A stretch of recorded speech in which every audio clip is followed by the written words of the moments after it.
안녕하세요. 폴리경찰학 시즌3 42회 한번 해보도록 하겠습니다. 자, 경찰의 임무 및 수단에 대한 설명으로 틀린 것은요. 자, 외관적 위험은 경찰이 의무에 합당한 상한 판단을 했음에도 불구하고 결과적으로 위험을 잘못 긍정하는 경우를 말하고, 경찰이 의무에 합당한 사립품 판단을 할 때 실제로 위험의 가능성은 예측되나 불확실한 경우는 위험 혐의를 말한다. 여러분, 혐의인데요. 맞네요. 근데 혐의 오타네요. 위험 혐의를 말한다. 맞는 말 되겠습니다. 자, 개인은 자신의 생명을 처분할 권한이 있으므로 국가는 자살 행위를 방지하기 위해 개입할 수 없다. 틀렸습니다. 개인은 자신의 생명을 처분할 권한이 없어요. 그래서 국가는 자살 행위를 방지하기 위해 개입할 수가 있다라고 하셔야 되겠습니다. 아시겠습니까? 아유, 오늘 시험 촬영을 아침에 뭐 이런 문제가 나오고 그래요. 여러분, 없어요.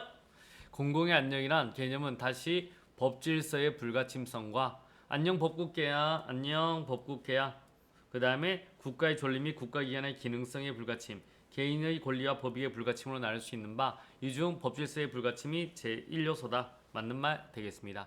경찰 비례 원칙에 있어서 그 파생 원칙인 적합성과 필요성의 요건을 갖춰도 경찰 조치이란 불이익이 이익보다 크면 경찰권이 발동할 수 없다는 것이 상당성이다. 맞습니다. 적, 필, 상, 이게 세 가지 다 충족이 되는데 순서대로 적합성 있으면 오케이, 필요성 보고 그다음에 상당까지 가야 됩니다. 맞는 말 되겠습니다. 정답은 몇 번? 2번이 되겠습니다. 갑니다. 자, 다음은 경찰윤리에 대한 설명으로 가장 옳지 않는 것은요. 이 문제. 공직자윤리법상 등록 의무자가 등록할 재산으로는 소유자별 합계액 1천만 이상의 예금 맞습니다. 1천만 원입니다. 소유자별 하위, 그러면 이거 다 되겠지. 소유자 품목별이면 품목별.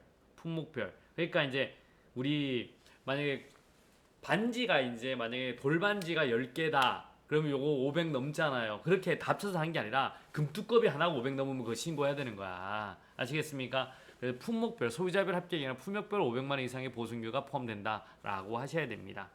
그 다음에 경찰관이 직무수행 과정에서 법 절차를 준수하고 필요 최소한의 물리력을 사용해야 하는 것은 공공의 신뢰를 확보하기 위한 것이다. 맞습니다. 여러분, 로크는 국가의 본연 임무는 국민의 생명과 재산을 지키는 것 맞고요. 국가는 법원을 만들어 판결하고 경찰과 검찰을 통해 법을 집행한다. 맞습니다. 경찰 비리 강의 문제점으로 강제력이 부족이란 강령이나 훈령은 법적 강제력이 부족해서 그 이행을 보장하기 힘들다는 것을 말한다. 맞는 말 되겠습니다. 정답은 몇 번? 1번이 되겠습니다. 자, 3번 한번 가보도록 하겠습니다. 우리 경찰 예산제도에 대한 설명으로 틀린 것은요. 연기준 예산은 행정기관의 모든 사업을 전년도 예산을 고려치 않고 3년 주기로 사업의 우선순위를 결정하여 이에 따라 예산을 편성하는 제도로, 예산 편성 시 전년도 예산을 기준으로 점정적으로 예산액을 책정하는 폐단을 시정하려는 목적을 유래했다. 틀렸습니다. 3년 주기가 아니고요. 계속되어 오던 사업하고 신규 사업 모두 그해의 당해 년도의 예산을 통해서 이제 판단을 하셔야 됩니다. 그래서 3년 주기 노 1번이 틀렸다라고 하시면 되겠고요.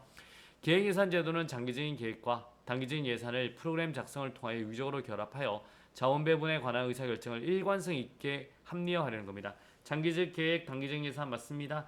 계획 만들고 장기적인 계획 만들고 어떤 사업하고 돈 얼마인지 연계시켜 버리는 거죠. 오케이. 그래서 맞는 말 되겠습니다.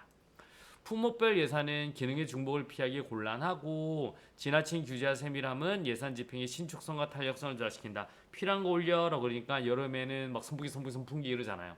그 다음에 우리 히터 뭐 이러잖아. 그럼 중복을 피하기 곤란하고 지나친 규제와 세밀함은 신축성과 탄력성을 저해시킨다. 맞는 말 되겠습니다. 성과주의 예산 제도는 정부가 수행하는 업무에 중점을 두는 관리 지향입니다. 오케이, 맞습니다. 원가 계산해죠. 그리고 사업별이죠. 국민의 입장에서 경찰활동을 쉽게 이해할 수 있다는 장점이 있다. 맞는 말 되겠습니다. 정답은 1번이 되겠습니다. 자, 4번 한번 갑니다. 4번요. 우리 다음은 영국 정치에 대한 설명으로 옳지 않는 것은요. 윈체스터 법령은 노르만 침공과 1829년 수도 경찰법 사이 유일해요. 거의 유일하게 존재하는 경찰활동을 규율하는 법령으로서의 중요성을 갖는다. 윈체스터 법령 맞고요. 헨리 필딩 법관이 만든 절도 체포대, 기마 순찰대, 도보 순찰대는 이후에 경찰청의 기본이 되었다. 맞습니다. 자, 로버트 필은 경찰은 경찰보다 자세히 필요하다면 적극적인 물리 영역에서 아니죠. 예방을 해야죠. 예방을. 적극적인 물리력 행사 노노노노 예방을 해야 된다라고 하셨습니다. D가 틀렸고요. 그 다음에 범죄 수사와 검찰 기능의 분리를 행함으로써 경찰 업무에서 기소 업무가 분리되어 이관되어 검사에 의한 기소가 실시되어 형사기소제도 변화의 이유는 국립범죄청 아니죠 여러분, 국립범죄청이 아니라 X 되겠습니다. 이것서 틀려서 국립검찰청의 창설이다 라고 보시면 돼요. 우리처럼 이제 기소만 하는 거죠. 정답 몇 번? 하나가 틀렸네요. 1번 되겠습니다. 되셨나요? 두 개 틀렸네. 디글리얼. 정답은 2번 되겠습니다. 자, 5번 되겠습니다. 다음은 도로교통법상 긴급자동차에 대한 설명이다. 틀린 것은요. 긴급자동차의 운전자는 도로의 중앙이나 좌측 부분을 통행의 경우에 교통안전이 특히 중요하면서 통행해야 된다. 맞습니다. 자, 교차로나 그 부분에서 긴급자동차가 접근한 경우 멈춰야죠. 차마와 노면 전차의 운전자는 일시 정지해야 된다. 맞습니다. 노면차와 노면 전차의 운전자는 교차로나 그 부근 외에서 긴급자동차가 접근한 경우는 긴급자동차가 우선 통할 수 있도록 진로를 양보해야 된다. 맞는 말 되겠습니다.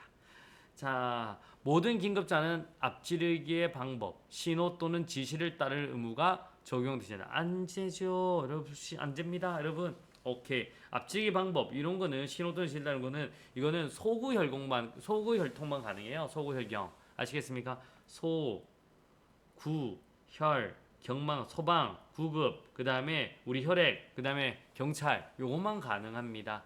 뭐시오? 앞시, 장속기 요것만 다 가능하고 요거는 소구혈경만 가능하다. 정답 몇 번? 4번이 되겠습니다. 되셨나요? 정답은 4번 되겠습니다. 자, 오늘 좀 빨리 했습니다. 이제 오늘 지금 이제 시험 치러 가실 건데 우리 가시기 전에 보고 가시는 분인데 그냥 오늘 짧게 할게요. 힘내라, 화이팅. 잘할 수 있습니다. 여러분 가서 실력 발휘하고 오시고요. 수고하셨습니다. 여러분 이제 시험 끝나고 좋은 소식 알려드리고요. 우리 기본반 친구들은 계속 또 하셔야 됩니다. 그 시험 끝나 또 끝난 건 아니죠. 계속 저랑 같이 또 마라톤 합니다. 자, 수고하셨고요. 내일 또 아니죠. 모레 뵙도록 하겠습니다. 수고하셨습니다.